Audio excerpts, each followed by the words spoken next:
আশা করি সকলেই ভালো আছেন। আবারও আপনাদের মাঝে কিছু মোটিভেশন কথা বলতে চলে এসেছি। দর্শিতা মেয়ের বিয়ে হয় না আমাদের এই সমাজে, কিন্তু বিবাহিত নারীর সাথে প্রেম করছে আমাদের এই সমাজ অনায়াসে। আপনি সবসময় একটা কথা মনে রাখবেন, শখের নারীকে না পেলে 1 বছর কাঁদবেন, আর যদি পেয়ে যান তাহলে 70 বছর কাঁদবেন। টাকা জমিয়ে বড়লোক হওয়ার চেয়ে আপনার শখ পূরণ করে ফকির হয়ে যান, তাহলেও দেখবেন শান্তি পাবেন। কিসের এত বিশ্বাস করছেন ভাই? বিশ্বাস বলে যদি দুনিয়াতে কিছু থাকতো তাহলে মসজিদ মন্দিরের দান বাক্সগুলোতে কখনো তালা ঝুলতো না।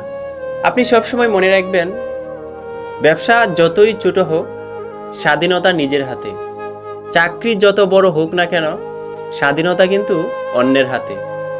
আপনি সবসময় বৃদ্ধাশ্রমে ডাক্তার, পুলিশ, উকিল, এমনকি ইঞ্জিনিয়ারের মা বাবাকে পাবেন, কিন্তু কখনো কৃষক, চাষা, দিনমজুরের মা বাবাকে ওই বৃদ্ধাশ্রমে কখনো পাবেন না। আপনার, আমাদের সবার জীবন নিয়ে কত আফসোস, কত কাহিনী, কত গর্ব, কত কি, কিন্তু কখনো পাবি না নিঃশ্বাস চলে গেলে জীবনের ইতি শেষ।